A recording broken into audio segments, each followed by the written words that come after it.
രുദ്രാർദ്ര പ്രണയം ഭാഗം 7. പീലി ആയുഷ് ആർദ്രമായ സ്വരത്തിൽ അവളെ വിളിച്ചു. ആയുഷേട്ടാ. പാർവണയും സന്തോഷത്തോടെ വിളിച്ചു. അവൻ മൂളി. എന്ത് ഈ സമയത്ത്? ആരും ഇവിടെ? അവൾ സംശയത്തോടെ ചോദിച്ചു. റൂമിലുണ്ട്. അവരുടെ സംസാരം അല്പനേരം നീണ്ടുപോയി. നീ വരുന്നുണ്ടെന്ന് പറഞ്ഞത് സത്യം തന്നെ അല്ലേ പെണ്ണെ? അല്പനേരം കഴിഞ്ഞതും ആയുഷ് ആവേശത്തോടെ ചോദിച്ചു. അതെയല്ലോ, ഉറപ്പായിട്ടും വന്നിരിക്കും. ഇനി വന്നിട്ട് കാണാം. അവൾ ചിരിയോടെ പറഞ്ഞു. ഓക്കെ, കുറെ ആയില്ലേ നീ ഇവിടുന്ന് പോയിട്ട്. എനിക്കും നിന്നെ കാണാൻ തോന്നുന്നുണ്ട്. അവനിൽ വല്ലാത്ത സ്നേഹം. വരെ ആയുഷേട്ടാ. അപ്പോ ഓക്കെ ഡോക്ടർ സാർ, ഞാൻ വിളിച്ചോളാം. അത്രയും പറഞ്ഞുകൊണ്ട് അവൾ കോള് കട്ടാക്കി. ആയുഷ് നിറഞ്ഞ ചിരിയോടെ അവന്റെ റൂമിലേക്ക് നടന്നു. ആയുഷ് റൂമിലേക്ക് വരുന്നതും ഡോർ അടയ്ക്കുന്നതും ആർദ്ര അറിഞ്ഞു. അവൾ ഉറങ്ങിയതുപോലെ കണ്ണുകൾ അടച്ചു കിടന്നു. അവൻ ഫോൺ ടേബിളിൽ വെച്ച് അവൾക്കടുത്തേക്ക് കിടന്ന് അവളെ ചുറ്റിപ്പിടിച്ചു. അവളുടെ ശരീരം വരച്ചു. നീ ഉറങ്ങിയിട്ടില്ലാന്ന് എനിക്കറിയാ കറുത്തമ്മേ. അവൻ അവളുടെ ചെവിയിൽ ചുണ്ടമർത്തിക്കൊണ്ട് പറഞ്ഞു. ഛേ. അവൾ മുഖം വെട്ടിച്ചു. സന്തോഷം കൊണ്ടാടി. അവൻ പറഞ്ഞതും അവൾ സംശയത്തോടെ അവനെ മുഖം ചരിച്ചു നോക്കി.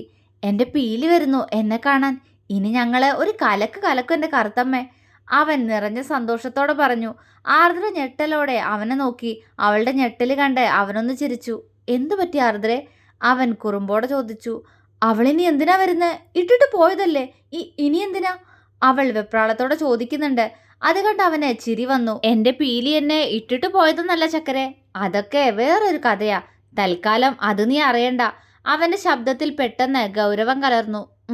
അവൾ മൂളി. എടി, എന്തൊക്കെ ആയാലും നിന്റെ അച്ഛന്റെ അനിയന്റെ മകളല്ലേ, നീയും സന്തോഷിക്കല്ലേ വേണ്ടേ അവള് വരുന്നതോർത്ത്. അവൻ അവളെ ഏറുകണ്ണിട്ട് നോക്കി. അവൾ താല്പര്യമില്ലാത്തതുപോലെ മൂളി.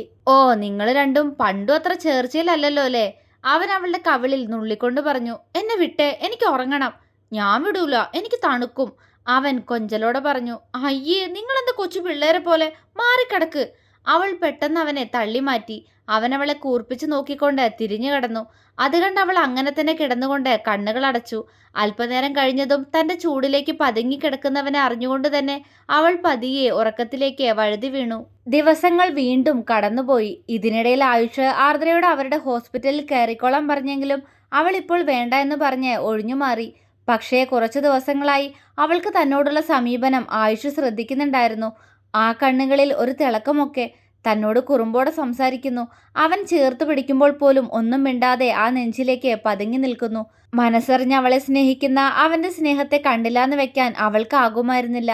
തന്റെ കുഞ്ഞിനെ സ്നേഹിക്കുന്ന ആയുഷിനെ, തന്നിലെ സ്ത്രീയെ, ഭാര്യയെ പ്രണയിക്കുന്ന അവനെ എപ്പോഴോ അവളും പ്രണയിച്ചു തുടങ്ങിയിരുന്നു. പക്ഷെ അത് അവനോട് തുറന്നു പറയാൻ അവൾക്ക് ധൈര്യമുണ്ടായിരുന്നില്ല. മാത്രമല്ല, തന്റെ മാറ്റത്തിൽ സന്തോഷിച്ചവന്റെ മുഖത്തിപ്പോൾ കുറച്ചു നാളുകളായി ആ പഴയ പ്രസരിപ്പ് കാണുന്നില്ല. രാത്രിയിലുള്ള ഫോൺ കോളുകളും കൂടുതലാണ്. അത് പാറുവാണെന്ന് അവൾക്ക് അറിയാമെങ്കിലും അവൾക്ക് ആ ഒരു കാര്യത്തിൽ മാത്രം അവനെ എതിർക്കാൻ കഴിഞ്ഞില്ല. അവനാണെങ്കിൽ ആർദ്ര അടുത്തുണ്ടെങ്കിലും പാറുവിനോട് കൊഞ്ചലോടെ സംസാരിക്കും. അത് കണ്ട് കലിതുള്ളി പോകുന്ന അവളെ കണ്ട് അവൻ വെറുതെ നോക്കി നിൽക്കും.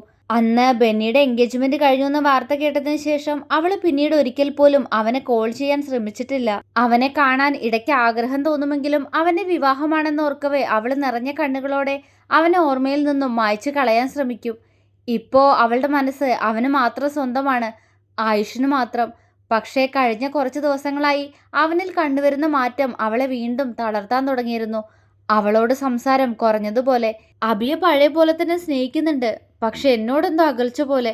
വീട്ടിൽ വന്ന സംസാരം പോലും കുറഞ്ഞതുപോലെ. സദാസമയവും ഫോണിലാ. ഓർക്കുന്നോറും ആർദ്രയുടെ കണ്ണുകൾ നിറഞ്ഞൊഴുകി. ചിന്തയോടെ പാല് കുടിക്കുന്ന ഏതനെ ഒന്നുകൂടി ചേർത്ത് പിടിച്ചു അവൾ. അപ്പോഴേക്കും ഡോറ് തുറന്ന് ആയുഷ് അകത്തേക്ക് വന്നിരുന്നു. നേരം ഉച്ച ആയതേയുള്ളൂ. ഈ സമയത്ത് ഇങ്ങനൊരു വരവ് പതിവില്ലാത്തത് കൊണ്ട് തന്നെ ആർദ്രയുടെ നെറ്റി ചുളിഞ്ഞു. എന്നാൽ അവൾ റൂമിലുണ്ടായിട്ടും അവളെ കാണാത്തതുപോലെ ആയിരുന്നു ആയുഷിന്റെ പെരുമാറ്റം. അവൻ മിററിന് മുന്നിൽ വന്നു നിന്ന് ഇൻ ചെയ്ത ഷർട്ട് എടുത്ത് പുറത്തേക്കിട്ട് അത് അഴിച്ചു മാറ്റി ഒരു ടീഷർട്ട് എടുത്തിട്ടു. പാൻസിന്റെ സിബ് അഴിക്കുന്നത് കണ്ടതും അവൾ വെപ്രാളത്തോടെ അവനിൽ നിന്നും മുഖം തിരിച്ച് ഏതനെ നോക്കി. ആള് നല്ല ഉറക്കമാണ്. അവൾ അവന്റെ ചുണ്ടിൽ നിന്നും നിപ്പിള് മാറ്റിക്കൊണ്ട് അവന്റെ തലയിലൊന്ന് തലോടി. കുഞ്ഞുറങ്ങിയോ? ഗൗരവത്തോടെ അവൻ ചോദിച്ചു. ഉറങ്ങി, അവൾ പതിഞ്ഞ ശബ്ദത്തിൽ പറഞ്ഞു. അവൻ ഗൗരവത്തോടൊന്ന് മൂളിക്കൊണ്ട് അവൾക്കടുത്തേക്ക് വന്ന് കുഞ്ഞിനെ വാരിയെടുത്തു. അവൾ അവനെ സംശയത്തോടെ നോക്കി. ഹോസ്പിറ്റലിൽ നിന്ന് വന്നു കഴിഞ്ഞാൽ പിന്നെ കുളി കഴിയാതെ കുഞ്ഞിനെ എടുക്കാത്ത ആളാ. ഇപ്പൊ പിന്നെ എന്തു പറ്റിയാവോ? അവൾ ആലോചനയോടെ അവനെ നോക്കി. അവൻ ഏതന്റെ നെറ്റിയിലൊന്ന് ചുംബിച്ചുകൊണ്ട് അവനെ എടുത്ത് ബെഡിലേക്ക് കിടത്തി 2 ഭാഗത്തും പില്ലോ വെച്ചു കൊടുത്തു. ഹോസ്പിറ്റലിലല്ല പോയത്, ഇന്ന് ഒരാളെ എയർപോർട്ടിൽ നിന്ന് കൂട്ടിയിട്ട് വരാനുണ്ടായിരുന്നു. അവളുടെ സംശയത്തോടെയുള്ള നോട്ടം കണ്ടവൻ ഗൗരവത്തോടെ പറഞ്ഞു. ആരെ? അവൾക്ക് ചോദിക്കാതിരിക്കാൻ കഴിഞ്ഞില്ല. കുറച്ചു നേരം കൂടി വെയിറ്റ് ചെയ്യ്, ആള് ഇങ്ങോട്ട് വരും. അവനിൽ അപ്പോഴും ഗൗരവമാണ്. അവള് സംശയത്തോടെ അവനെ നോക്കിക്കൊണ്ട് അവനടുത്തേക്ക് നടന്നു. എന്താ? അവൻ താല്പര്യമില്ലാത്തതുപോലെ ചോദിച്ചു. അത് ആയുഷേട്ടന് എന്താ പറ്റിയേ? അവൾ പതിഞ്ഞ ശബ്ദത്തിൽ ചോദിച്ചു. എനിക്കെന്ത് പറ്റാൻ? അവൻ നെറ്റി ചുളിച്ചു. എന്നോടെന്താ പഴയ പോലെ സംസാരിക്കാത്തെ? എന്തോ ഒരകൽച്ച പോലെ. അവളുടെ സ്വരമിടറി. അവൻ അവളുടെ കണ്ണുകളിലേക്ക് ഉറ്റുനോക്കി. എനിക്കെന്താ അകൽച്ച? അറിയില്ല, എന്നോട് ആദ്യത്തെ പോലെ ഒരടുപ്പില്ലാത്തതുപോലെ. അവൾ കണ്ണുകൾ നിറച്ചുകൊണ്ട് പറഞ്ഞു. അതിനകലാൻ നമ്മൾ തമ്മിൽ അടുപ്പുണ്ടായിരുന്നു ആർദ്ര. അവനിൽ ഗൗരവം മാത്രമാണ്. അവൾ അവനെ സങ്കടത്തോടെ നോക്കി. എന്തോന്നും പറയാത്തെ? പറയേ. അവൻ വീണ്ടും പറഞ്ഞു. ഞാൻ ഉദ്ദേശിച്ചത് എന്നോട് ആദ്യത്തെ പോലെ സംസാരിക്കുന്നില്ല ആയുഷേട്ടൻ. അതെന്താന്നാ? അവൾ താഴ്ന്നുപോയ സ്വരത്തോടെയാണത് പറഞ്ഞത്. അവൻ പക്ഷേ മറുപടി പറഞ്ഞില്ല. അവൾ അവനെ സംശയത്തോടെ നോക്കി. നമ്മുടെ വിവാഹം കഴിഞ്ഞിട്ട് എത്ര മാസമായിന്ന് അറിയോ ആർദ്രയ്ക്ക്? അവൻ ചോദിച്ചു. അവളുടെ നെറ്റി ചുളിഞ്ഞു. പറയേ. അവൻ വീണ്ടും ചോദിച്ചു. 6 മാസം കഴിഞ്ഞു. അവൾ വിക്കലോടെ പറഞ്ഞു. ഓ, അപ്പോ അതൊക്കെ ഓർമ്മയുണ്ടല്ലേ? അവന്റെ സ്വരത്തിൽ പുച്ഛം. അവൾ അവനെ തന്നെ ഉറ്റുനോക്കി. അവൻ അവളെ ഒന്ന് നോക്കിക്കൊണ്ട് ഷെൽഫ് തുറന്ന് അതിൽ നിന്ന് ഒരു പേപ്പർ എടുത്ത് അത് അവൾക്ക് നേരെ നീട്ടി. അവൾ സംശയത്തോടെ അവനെ നോക്കി. വായിച്ചു നോക്ക്, അവൻ ഗൗരവത്തോടെ പറഞ്ഞു. അവൾ തലകുലുക്കിക്കൊണ്ട് അത് വായിച്ചു നോക്കാൻ തുടങ്ങി. അത് വായിച്ച ആർദ്ര പ്രേതത്തെ കണ്ടാലെന്ന പോലെ അവനെ ഞെട്ടലോടെ നോക്കി. അവന്റെ മുഖത്ത് പക്ഷേ ഭാവവ്യത്യാസം ഒന്നുമില്ല. ആർദ്രയുടെ കണ്ണുകൾ നിറഞ്ഞൊഴുകി. ആയുഷേട്ടാ. അവൾ നിറഞ്ഞൊഴുകുന്ന കണ്ണുകളോടെ അവനെ വിളിച്ചു. അവളുടെ കയ്യിലിരിക്കുന്ന പേപ്പർ ഒന്ന് വിറച്ചു. ഡിവോഴ്സ് നോട്ടീസ്, അവൻ പറഞ്ഞു. അവൾ അവനെ വിതുമ്പലോടെ നോക്കി. അത് കണ്ടവൻ ഒന്ന് പുച്ഛിച്ചു. ഞാൻ നിന്നോട് അകലാനുള്ള കാരണം നീ തന്നെ എന്നോട് ചോദിക്കട്ടെ എന്ന് കരുതിയാ ഞാൻ ഇത്രയും ദിവസം വെയിറ്റ് ചെയ്തേ. ഫൈനലി നീ അതെന്നോട് ചോദിച്ചു. അവന്റെ സ്വരത്തിൽ പരിഹാസമല്ലാതെ മറ്റൊന്നുമില്ല എന്ന് അവൾക്ക് തോന്നി. ഞാൻ എന്ത് ചെയ്തിട്ടിപ്പോ? അവളുടെ സ്വരമിടറി. നീ ഒന്നും ചെയ്യുന്നില്ല, അതുകൊണ്ടാണ് ഞാനിപ്പോ ഇങ്ങനൊരു തീരുമാനം എടുത്തത് ആർദ്ര. അവൻ പറഞ്ഞു. അവൾ കണ്ണുകൾ തുടച്ചുകൊണ്ട് അവനെ സംശയത്തോടെ നോക്കി. ഞാനൊരാണാണ് ആർദ്രെ. അതുമാത്രമല്ല ഒരു ഭർത്താവ് കൂടിയാ. എനിക്കും എൻ്റേതായിട്ടുള്ള ആവശ്യങ്ങളുണ്ട്. ഒരു ഭാര്യ എന്ന നിലയിൽ ഞാൻ നിന്നിൽ നിന്ന് ആഗ്രഹിക്കുന്ന ചില കാര്യങ്ങളുണ്ട്. പക്ഷെ ഇന്നോളം അതെനിക്ക് കിട്ടിയിട്ടില്ല. അവൻ വെലിഞ്ഞു മുറുകിയ മുഖത്തോടെ പറഞ്ഞു. അവൾ അവനെ പകപ്പോടെ നോക്കി. ആയുഷേട്ടാ. പകച്ചുപോയ ശബ്ദം. എനിക്കറിയാം ആർദ്ര, നിന്റെ സമ്മതമില്ലാതെയാ നമ്മുടെ വിവാഹം നടന്നേ. എല്ലാരും കൂടെ ചേർന്ന് ആ സമയം നിന്നെ വിവാഹം കഴിക്കാൻ പറഞ്ഞപ്പോഴും ഞാൻ എതിർക്കാതെ അതിന് സമ്മതിച്ചത് ആരെയും വിഷമിപ്പിക്കണ്ടല്ലോ എന്ന് കരുതി മാത്ര. അവൻ ടേബിളിലേക്ക് ചാരി നിന്ന് തികഞ്ഞ ഗൗരവത്തോടെ അവളോട് പറഞ്ഞു. അവൻ എന്താണ് പറയാൻ പോകുന്നതെന്നറിയാൻ അവൾ അവന്റെ മുഖത്തേക്ക് നോക്കി. കല്യാണം കഴിഞ്ഞപ്പോ ഞാൻ നിന്നെ സ്നേഹിക്കാൻ ശ്രമിച്ചിരുന്നു. കഷ്ടപ്പെട്ട് ഇഷ്ടപ്പെടാന്നൊക്കെ പറയില്ലേ, അതായിരുന്നു നിന്റെ കാര്യത്തിൽ എൻ്റെ അവസ്ഥ. കാരണം മറ്റൊരു ഓപ്ഷൻ ഇല്ലായിരുന്നു എനിക്ക്. അവൻ പറഞ്ഞു. ആയുഷേട്ടൻ എന്ത് ഉദ്ദേശിക്കുന്നെന്ന് എനിക്ക്? അവൾ വിങ്ങലോടെ അവനെ നോക്കി. ഒരു റൂമിൽ ഒരു ബെഡിൽ ഒരുമിച്ച് കിടക്കുമ്പോൾ പല രാത്രികളിലും ഞാൻ നിന്നെ ആഗ്രഹിച്ചിരുന്നു ആർദ്രെ. ആ ആഗ്രഹം നിന്നെ ചേർത്ത് പിടിച്ച് കിടന്ന് ഞാൻ അറിയിച്ചിട്ടുമുണ്ട്. പക്ഷെ അപ്പോഴെല്ലാം നീ എന്നിൽ നിന്ന് അകലെ ചെയ്തേ. അവൻ പറഞ്ഞു നിർത്തുമ്പോൾ അവന്റെ ശബ്ദം ഏതോ ഗർത്തത്തിൽ നിന്നും കേൾക്കുന്നത് പോലെയാണ് അവൾക്ക് തോന്നിയത്. ചെവിയിലാകെ ഒരു മൂളൽ. കണ്ണുകൾ അപ്പോഴും നിറഞ്ഞൊഴുകുന്നുണ്ട്. ഇനി എനിക്ക് പറ്റില്ല ആർദ്രെ നിന്നെങ്ങനെ സഹിക്കാൻ. പീലി അവളെന്നെ ഒരുപാട് സ്നേഹിക്കുന്നുണ്ട്. അതിനേക്കാൾ അവളെന്നെ ആഗ്രഹിക്കുന്നുണ്ട്.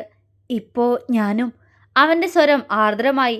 അവൾ ഞെട്ടലോടെ അവന്റെ മുഖത്തേക്ക് നോക്കി. ആയുഷേട്ടാ. ദയനീയമായി അവൾ വിളിച്ചു.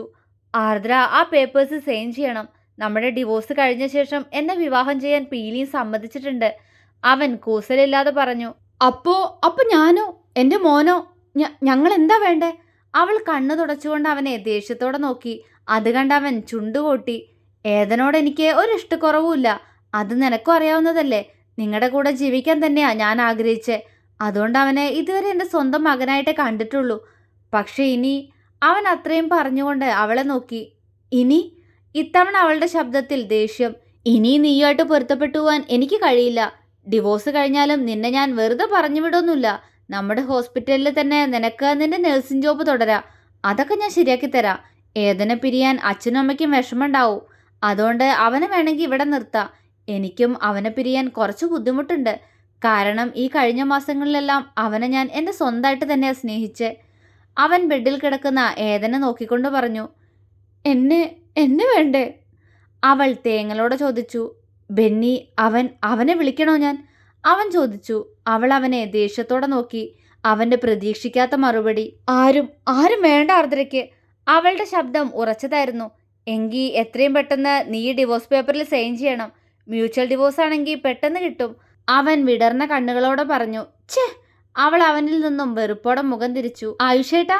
പെട്ടെന്ന് ഡോറ് തുറന്നുകൊണ്ടൊരു പെൺകുട്ടി അകത്തേക്ക് കയറി വന്നുകൊണ്ട് അവനെ വിളിച്ചു. ആർദ്ര ഞെട്ടലോടെ പുറകിലേക്ക് തിരിഞ്ഞു നോക്കി. മുന്നിൽ നിൽക്കുന്ന ആളെ കണ്ട് അവളുടെ ശരീരം വിറച്ചു. പാർവണ!